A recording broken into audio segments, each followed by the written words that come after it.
starting drag isn't something you can just kind of do. It's something you have to make a commitment to, just because of the amount of things you have to get and make. Ever since I started, I always said I don't want to look like a transvestite or a crossdresser. I want to be a drag queen.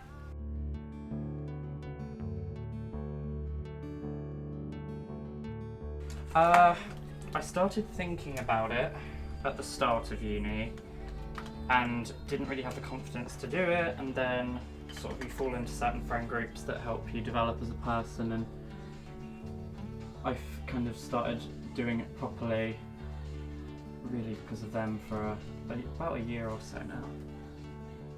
And I am a cosplayer, so that was an easy window into drag, I guess, because they're reasonably similar.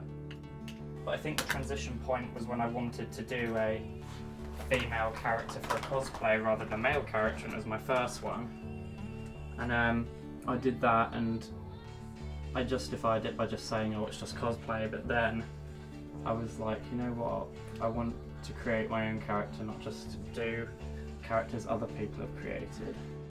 Drag at the minute, or recently anyway, since I started doing it, has been a sort of, I don't know, it just makes me feel better about certain things that have happened in my life and certain life choices. It's a kind of therapy at times, just because it's nice for a few hours, I guess, to not be yourself and to not have to remember all of those, you know, those comments and those things that were said when you were younger.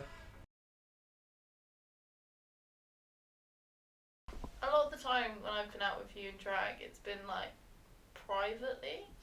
Yeah. Like a lot of parties. It's been like so house it's always parties been in or like like a safe environment. I mean, it might get to a point where we do decide to go out more publicly, and our responses might change. You're bound to, everyone doing something different is bound to get hate at some point. I just think we haven't, like... And also, I'm very clearly not a woman. Like, yeah, very like, you're clearly. not, like... Yeah. Some drag queens can get away with it because they look enough like a woman that a little bit of makeup makes them just look like a girl. Yeah, It's they're fine. just feminine. And also they wear not, like, period stuff. Because a normal woman with this hair and this outfit would be judged. Yeah. If you wore this dress and went out, everyone would be like, what the fuck? I wouldn't go to a mainstream club unless it was sort of Halloween or that sort of thing. I just wouldn't because you don't really know how it's going to be reacted to. And with the nicest will in the world, you know, you could get beaten up or something. If anything, the only negativeness is that some people are too into it. Really, and it's like really creepy. To be fair, last time I went out, someone was like giving me the eye in the toilet and like asked for my number while I was standing there touching up my lip gloss, and I was like, wow. Yeah. There's a certain trend at the minute, I think, with drag that is sort of about almost more towards vulgarity and sort of sexual humour and sexuality. Something that I often say to my girlfriends and to my gay friends, I said, Brenda, looking for a new boyfriend is just like finding a new handbag. Go for something simple and stylish, but a reasonable size. You can never go wrong with black. I never want to look like someone that someone wants to have sex with. I always want to look like someone that has a whole horde of men after her, but doesn't want any of them. In all honesty, one of the hardest things for me is finding a guy who'll date me as a guy. Most gay people like drag queens, but dating one is different. I do want to find love, I guess. That is a big motivation in my life, and it always has been. I guess I grew up on fairy tales a lot, and they brought me a lot of kind of solace and joy in knowing that things would get better despite, you know, how bad some things were. So it would be nice to find that Prince Charming.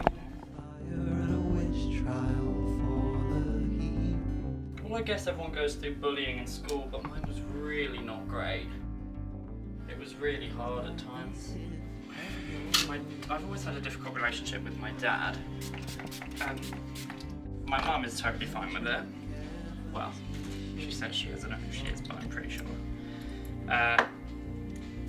My dad, I'm never sure where we stand, but it's not a problem. Essex isn't as friendly as Bournemouth is to this sort of thing.